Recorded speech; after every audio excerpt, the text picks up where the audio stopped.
Thank you. Good afternoon, everyone. Can you hear me all right? So this is fun. You all were doing the G20 today. Where's the American delegation? Yeah, go America.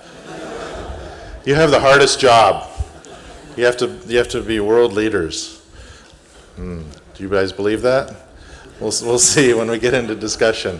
Thank you for the very kind introduction. That was very nice. And just by way of explaining a little bit more about why I'm interested in what you're doing today and in this project, through my long career in diplomatic service, as was mentioned, I started in 1990, which means I've been doing this kind of job since before most of you were born.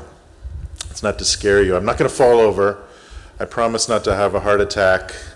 Not that old. But through over the years, I've had a chance to work in a number of these kinds of multilateral organizations, or doing bilateral negotiations in a free trade agreement context, or doing negotiations with North Korea. I used to manage APEC for the United States, and I find that not only is that kind of diplomatic work among the most interesting kinds of diplomatic work, it's also quite difficult.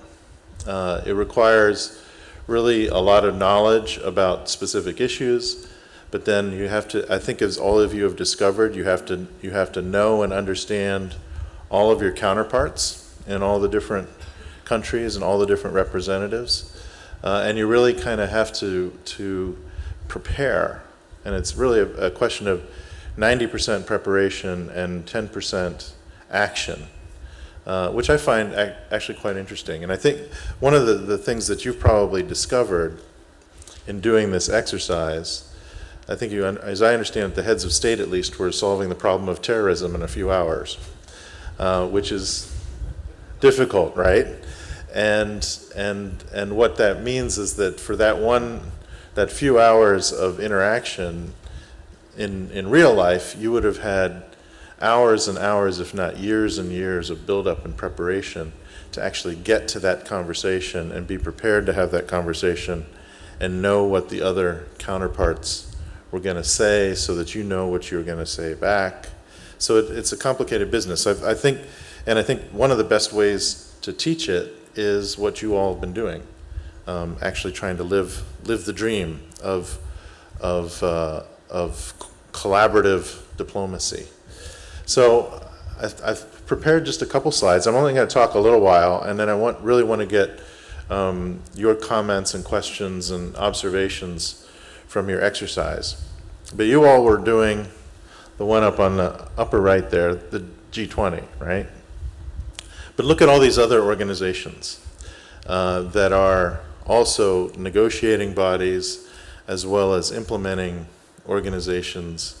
And this is just a very partial list. Probably hasn't even captured 1/10 of the overall number of international organizations and international agencies that are regional or global or sub-regional or bilateral, commissions across borders to deal with water, you name it.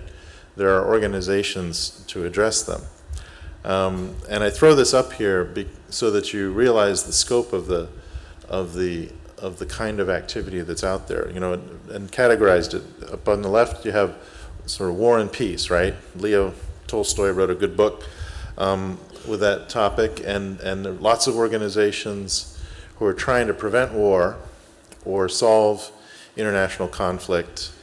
The AU, the African Union, is actually doing a very good job in recent years addressing some of these questions of international conflict or internal conflict within nations. The ASEAN has had a great success. The East Asia Summit, which my boss, President Trump, and others are going to be gathering at later. There's a lot of activity in that area.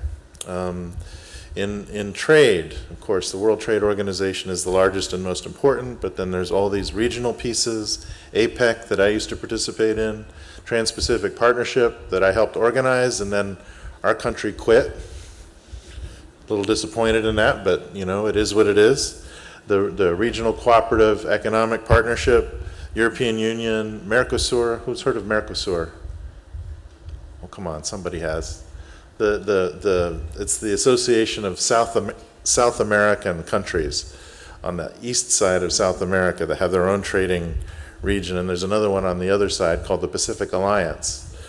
NAFTA, which is the United States, is in that. OPEC, which tries to keep oil prices high. The Gulf Cooperative Council, which tries to keep the Gulf countries from fighting with each other through trade, and then FTAs. There's a lot, right? And then these new issues. You guys tackled one of them today, terrorism, right?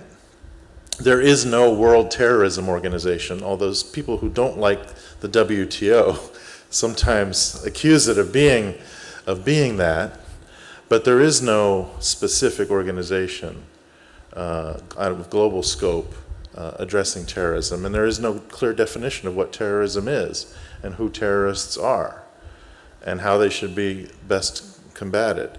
But there are groups like the UNFCCC, United Nations Framework Convention on Climate Change, which created the Paris Agreement, very successful organization. The International Organization of Migration, Interpol, the International Police Group. I put question marks next to these because these are the ones, the International Telecommunications Union is one of them, where there's a real question mark. What's going to happen to these in the future? Because they are addressing things like refugees, cross-border criminal activity, environmental issues, telecommunications, the whole question about who owns the internet and who decides what gets to be put on it and what doesn't, and how, and at what price, and how do the connections get made internationally. The International Telecommunications Union was originally designed to help radio stations talk to each other decades ago. And technology's gone well beyond that, and we don't have a good international organization to answer these internet governance questions, and it's a real central problem. So I put question marks here because these organizations, it's not clear yet whether they're going to be able to serve the purpose that they actually really need to serve. There's the operational ones, the IMF, which bails out countries that get in financial trouble. The international development banks lend money. The UN agencies do development work. Those are that's a different category of activity, operational. And then you guys did the G20 and the G7. So when I was in college studying this stuff, there were two kinds of countries. Everyone would talk about it. There were the advanced countries, which is kind of obnoxious way of saying it, but we would call ourselves that. The richer countries, which by population represented 20-25% of the world. And then there was everybody else. So we're like rich countries, the ones that ran colonial empires in the 19th century and then were still rich in the 20th century, and then there was everybody else. What's changed, and it makes everything much, much more difficult now, is that, both more difficult and better, is that the world has a certain number of high-income countries. Say roughly 15% of the people in the world live in high-income countries, or high-income jurisdictions like Hong Kong and Macau. There's another 15% or so that live in low-income countries, or what we consider traditionally called developing countries. But then you've got the bulk of the people in the world. Most of the people in the world live in places that are prosperous, but not yet rich. Developing countries that are successful, have grown rapidly, places like China, Indonesia, and actually most of the G20 countries fit into that category. So what happened between when I was your age and now is that as countries become wealthier, they actually become more capable. And they're able to push their own agenda in international organizations, in the UN, in the World Trade Organization, you name it. Countries like Argentina or Nigeria, South Africa, Saudi Arabia, all these places became very strong and have a very important and significant voice in international affairs, Korea. The list goes on and on of successful countries that have had a lot of development. So that's why the world went from G7 to G20, in a nutshell. G7, think about it. 5 European countries, four, the United States, Canada, and Japan, trying to decide the whole world, right? And, you know, after a while it became clear and that wasn't working, and those countries got together and they said, well, wait, where's China? And where's Russia? And so Russia was in the G7, and then it was out of the G7, and then China, should we bring it in or not? And then the financial crisis happened in 2008, and the United States delegation, thank you United States delegation, good job, convened the G20 previously it was just a bunch of bankers getting together, and it was convened at the leaders level to respond to the financial crisis in 2008, 2009, and then since then it's become probably the most important of these agenda setting, remember I used the word agenda setting, bodies trying to decide what should happen to the world. So what about the United States? So you guys have, I asked you who's heard of Mercosur, who's heard of Donald Trump? Raise your hand. Anybody? A few people have heard of him.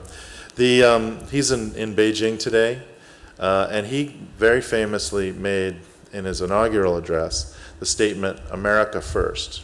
A lot of people reacted to this statement in various ways, and a lot of people outside the United States didn't like it. A lot of people inside the United States liked it, which is why he was elected president.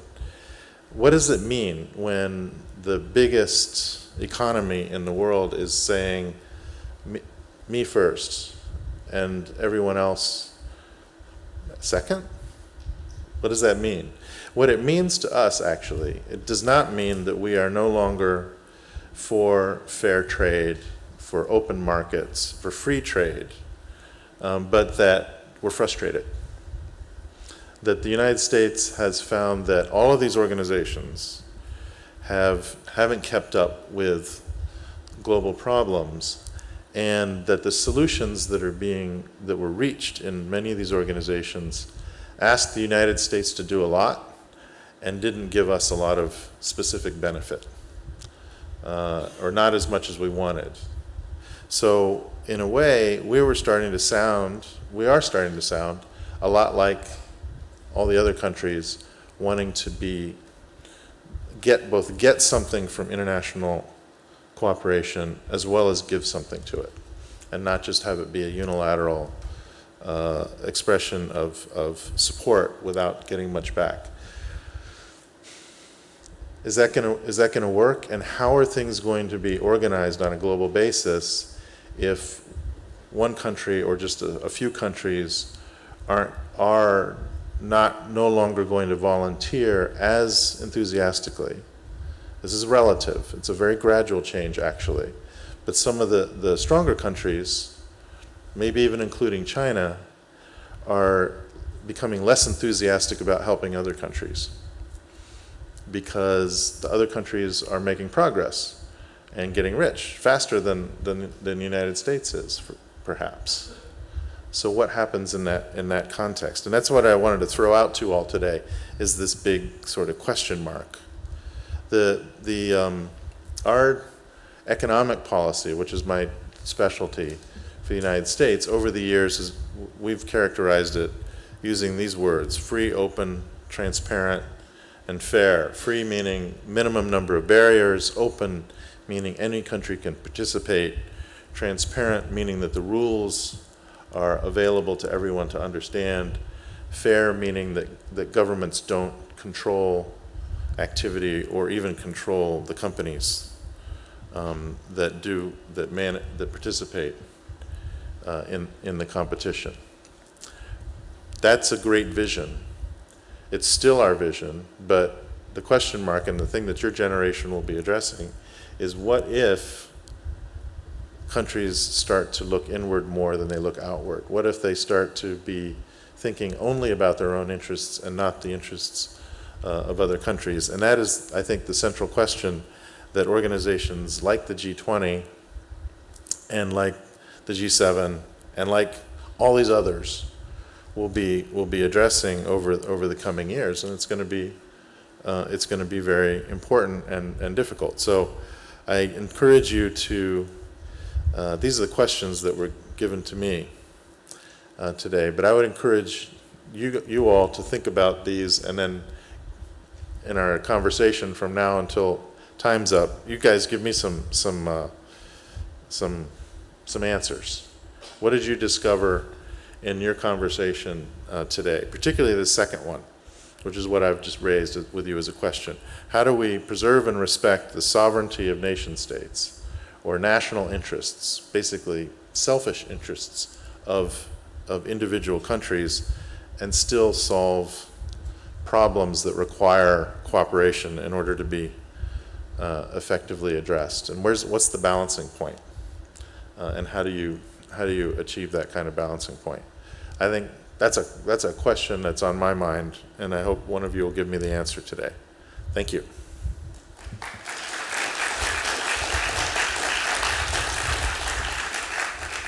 How do we do this? Does anyone have a comment or a question?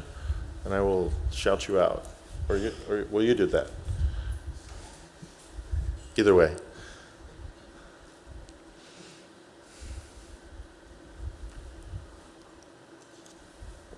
Quiet bunch. I bet you weren't that quiet when I wasn't here.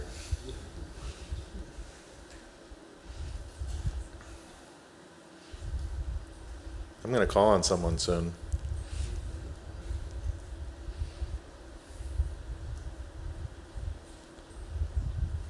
What about you? You look like you want to ask a question. Yeah.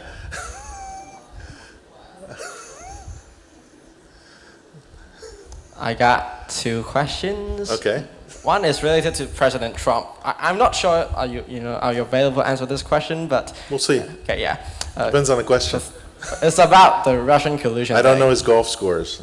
Yeah. Well, I'm not asking that. It's about the Russian collusion. Mm-hmm. Do you think that the recent wave of indictment will, again, cause another wave of destruction in the White House? Like before when, the change in the not Speaker of House, it should be like Speaker of the White House. There's been like certain change. Chief of Staff? Chief of Staff, yeah, like the current one is John Kelly. Right.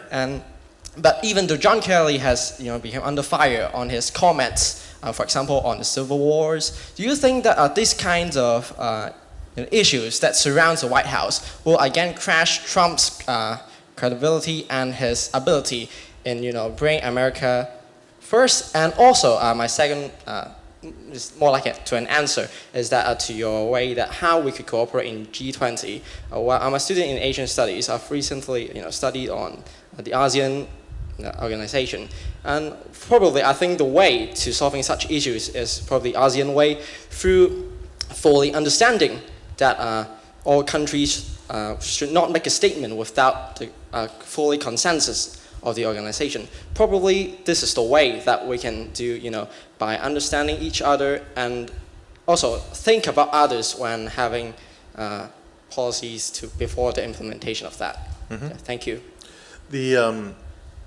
On your first question, I think you know the answer that I'm going to give, which is that I don't have any in particular knowledge or expertise in U.S. domestic politics, being an international affairs person. We have very vibrant politics inside the United States, and we're very good at sharing that with the rest of the world. It's kind of always been that way. I don't really have any particular comments on what's going on in recent U.S. politics, other than it's certainly helping sell newspapers. Some journal. This has been interesting because for a number of years, the traditional newspapers were losing subscriptions, and in the past year and a half or so, they bounced right back up, which is interesting because it means that people want news analysis and not just information, and people are getting tired of people yelling at them through the television set. and they want to actually understand what's going on. So that's called ducking a question. Did you see how I did that? Yeah. The on the whole question of the ASEAN way or international affairs,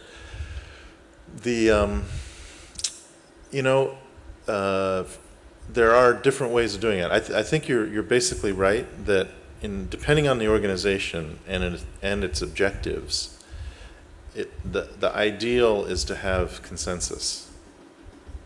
The G20 is a consensus organization.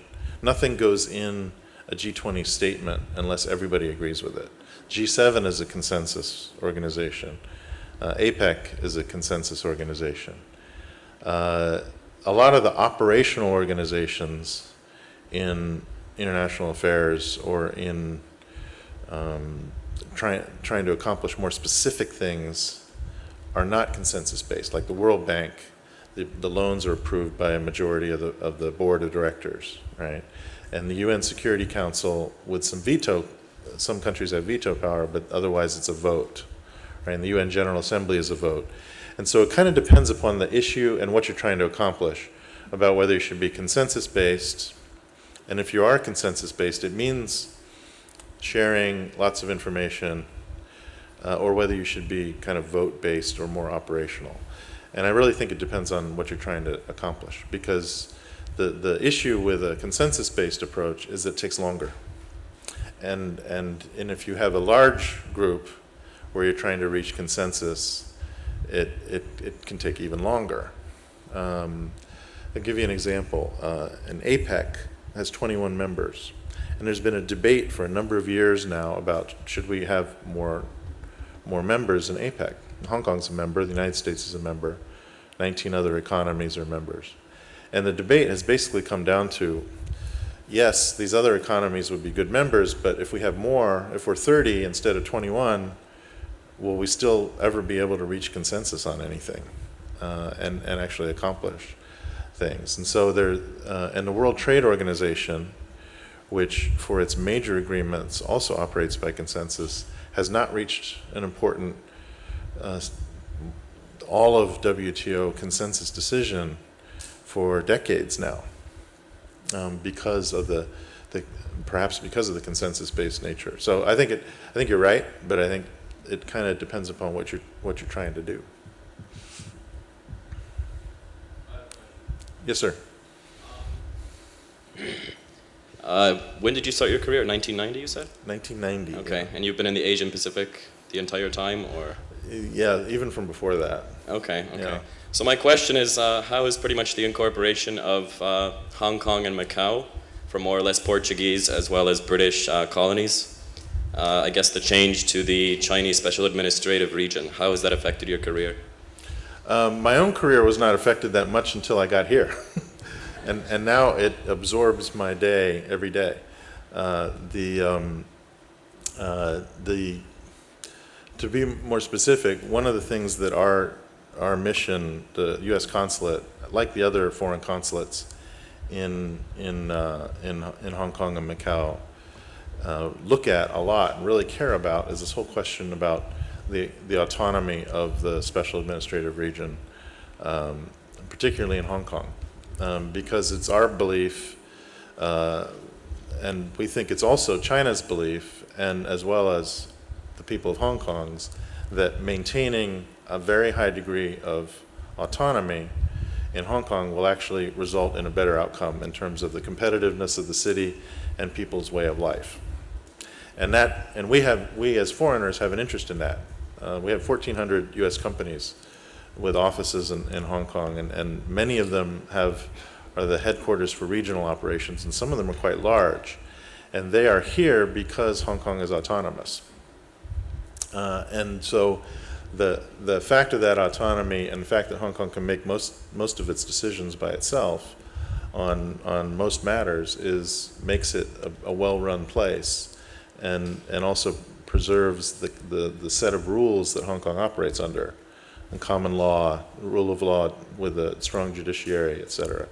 And that's what keeps the place going. And so we focus a lot on that question and really want the PRC to continue to respect the autonomy that it agreed to allow have take place here.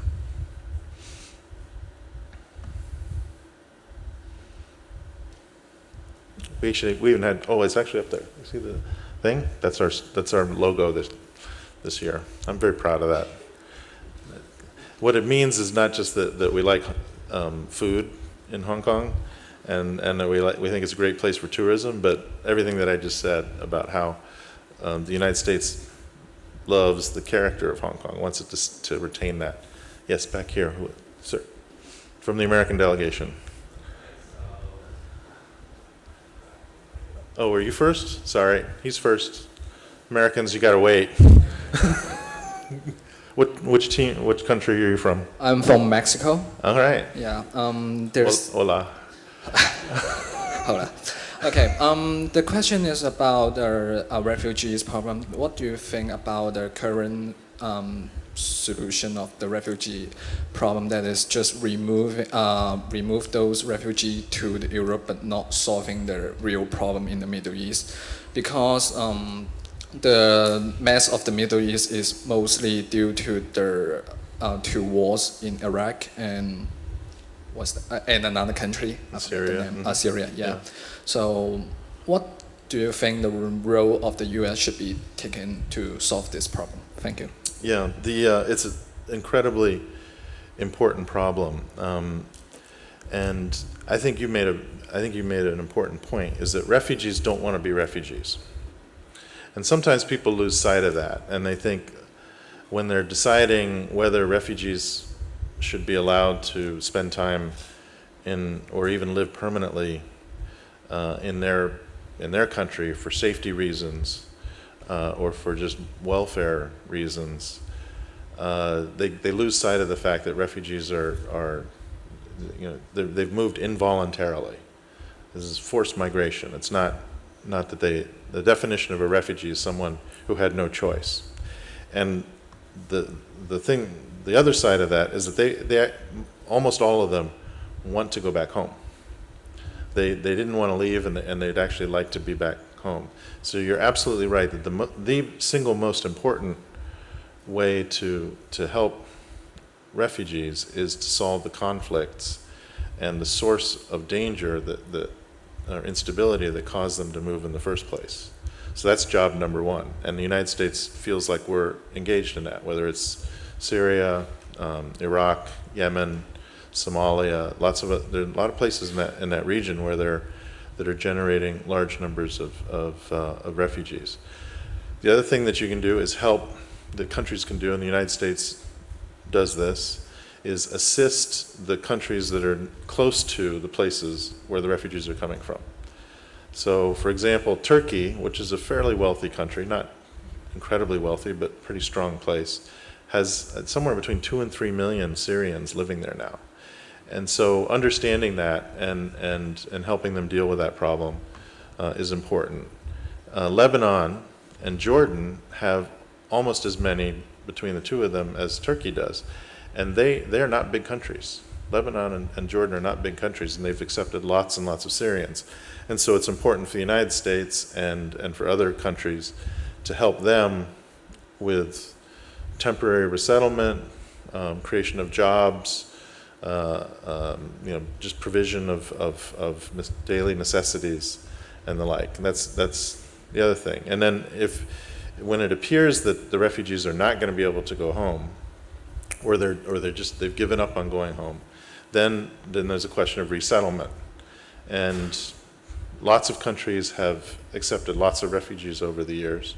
The United States accepts a lot, not as many as some other countries, and there's a big debate right now in the U.S. over how many refugees we should allow in. Historically, we've accepted more than any other place. Right now, Europe is taking the most, but other countries in the Middle East have also accepted a lot, basically giving them permanent resident status, and that's another important part of the refugee problem. So it's complicated, but it's really important not just for those people, but also because if their lives continue to be very unsatisfactory, and we've seen this, particularly with Palestinian refugees over the years.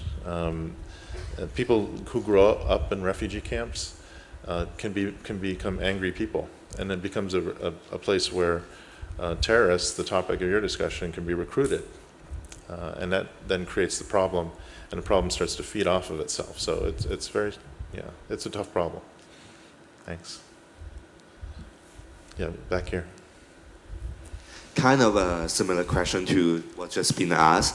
Is that do you believe in the USA have a much more bigger responsibility to resolve this kind of issue due to the consequences or action by the USA government toward those kind of like Syria? US has been financially supporting those defense force. I think recently ISIS has been taken down in Somalia or Syria.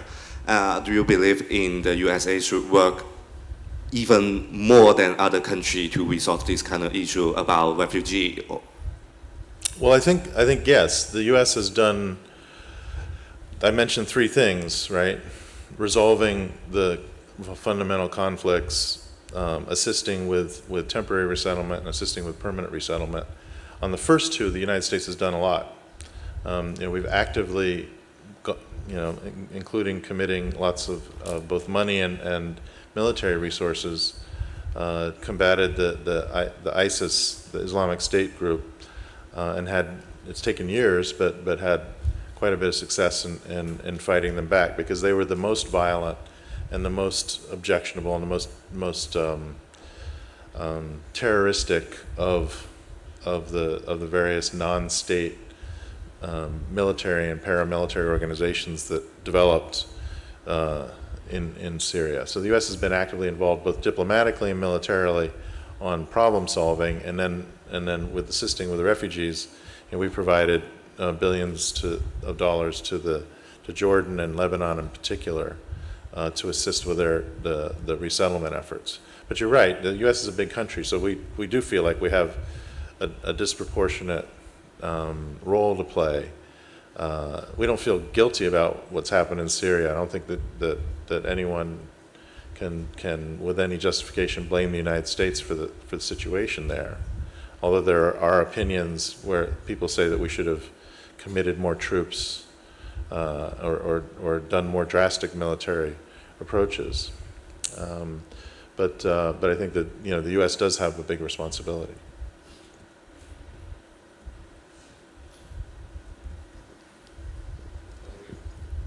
Yes, I have a question. What's your opinion on Trump's withdrawal from the Paris Climate Agreement? Do you think it was right?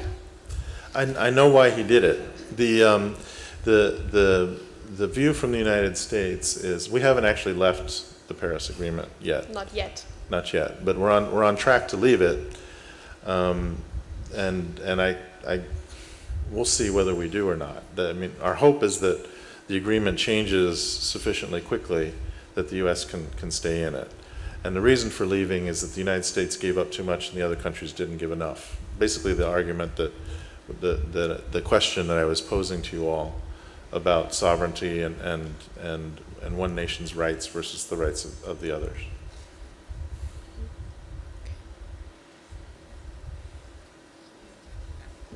Thank you. I just want to address the question from the slide that you previously mentioned. Is the second question about how do we preserve and respect sovereignty of nation states, but also collectively addressing global problems? Well, the case actually is there is an organization where we can rely on, which is the United Nations, for example, if we talk about the refugee problems.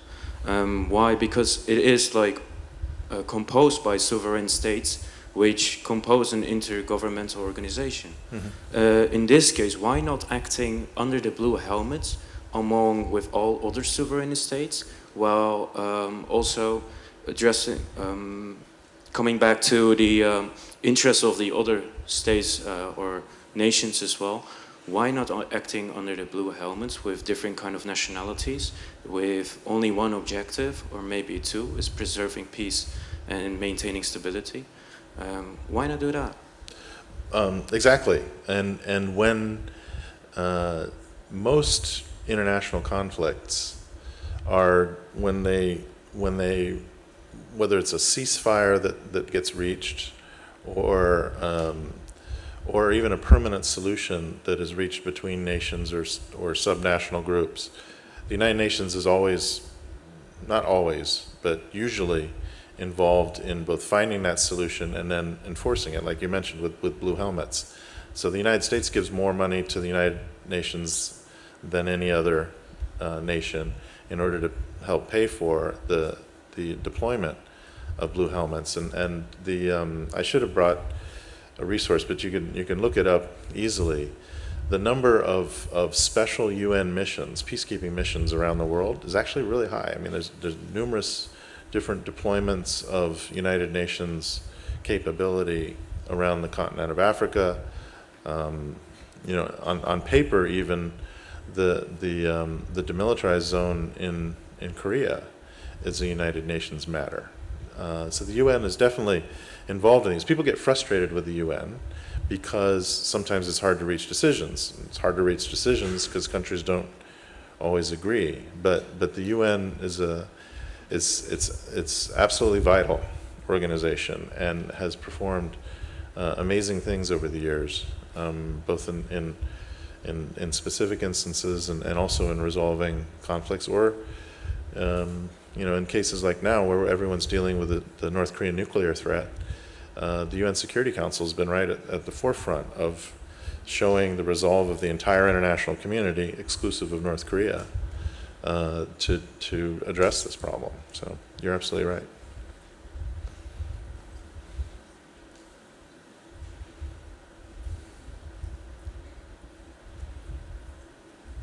Are we running out of time? Thank you. Mr. Tong, you've worked a lot in the economic and trade area, and we hear that the U.S. seems to now prefer bilateral agreements rather than multilateral ones. Could you talk about that, as to why that's the case and how that might affect, in your view, I mean, trade has contributed a lot to growth in this region, especially, and we like to keep that going. What are the prospects for global economic growth?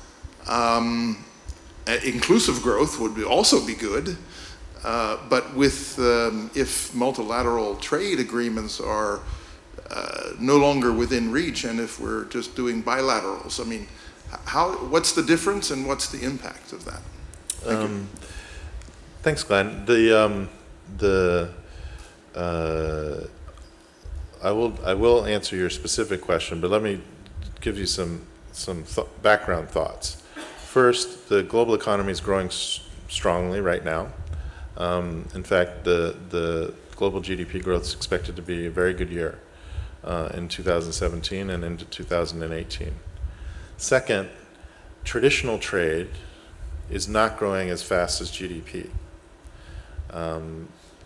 The goods trade is not growing as fast as GDP, from goods being transported from one country to another. Third, services trade is growing faster than average, faster than GDP.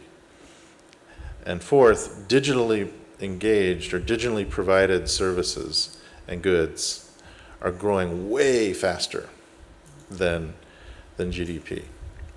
So those good news pieces about services trade and e-commerce, if you will, electronic-based trade, that's happening without any further meaningful progress in trade agreements. I say that to just make the point that there are other big things that are important to growing trade and improving international commerce than just trade agreements. And in fact, lots of experts who look at this say it's much more important to invest in good ports, non-corrupt customs officials, and decent information communication between government authorities about just managing trade actually has a much bigger impact on trade than trade agreements. And there's a reason for that, is that tariffs have already come down to a very low level in most countries. So there's not that much more progress to make in a traditional trade agreement. There is progress to be made in non-traditional ones, but anyways, that's going to start to get too complicated. So in that context, trade agreements aren't as important as they used to be, number one. Number two, we were getting frustrated. I go back to this theme of frustration about how these trade agreements were working and whether we were getting good deals or not. And so our government has decided to basically experiment with the idea that we can get a better deal and more market opening by doing a bilateral approach than doing a multilateral approach. And we'll see how it works. These things take years to reach, these agreements take years to accomplish anyways. So I think it's an interesting thing to be trying to do, and I hope it succeeds, that we actually, by doing bilaterals, we accomplish a lot in getting other markets to open up to the United States. And so you'll also see that the US will start prioritizing markets that are relatively closed, and not spending so much time talking to markets that are already open. What does that mean? That means we're going to be spending a lot of time on China. A bit on India as well, and some of the other large and important nations that are not particularly open to trade and investment yet. But that's the kind of thing that I think you'll see going forward.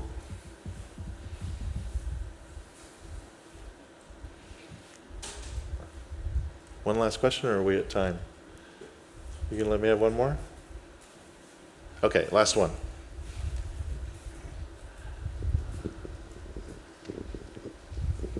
Thank you, Mr. Tong. I believe students are learning a lot in this event, and we also learn a lot from how you tackle questions. And may I ask you, what kind of advice do you have for our students on how they can tackle questions diplomatically, and also, and also how they should approach all these questions when they are in a difficult positions? Dara should answer this question, not me, because she's our public affairs officer. But really, it kind of comes down to knowing where you are, what you want to say, and who you're talking to, and then putting those into your head, and then using that information to help you figure out what to say and how to say it. So, in a public setting, it's usually best to be open, to be friendly, but know what you're not going to say and what you are going to say. In private, we haven't gotten into negotiating as an activity. I think it's a fascinating thing to study, and you can be the nice negotiator that serves tea to the person that you're talking to, and basically wastes like 3 hours talking about the weather. Or you can be the mean negotiator that just sits there and goes, and then walks out while the person's in the middle of their sentence. This is North Koreans do this all the time. They wait until you're at your most important point, and then they just get up and leave, or yell at you and call you a liar and an evil person. So that's the other kind of negotiation, and there's all kinds of things in between, and it's sort of fun, actually. But the last thing I would say is that in a negotiation, it's really, really important to listen. Good negotiators are great listeners. I don't consider myself a great negotiator. I think I'm average. But good negotiators listen very carefully to what the other person's saying, regardless of whether they look like they're listening or not. They listen. And not so good negotiators concentrate on sounding good and talking more than listening. And so I've had an opportunity to work with some really good negotiators over the years. And even if they seemed like they weren't listening, like we had one fellow I'll go ahead and shout him out. There's this guy named Chris Hill who used to work on the Six Party Talks. And it seemed like he wasn't listening to anybody else. It seemed like all he wanted to do was talk. But actually, he was always taking it in, thinking, oh, okay, yeah, I got that, I got that, I got that. And then he would figure out how to get other people to agree to something based upon what he'd been hearing. So anyways, thank you all very much. It was a lot of fun. It's a beautiful college.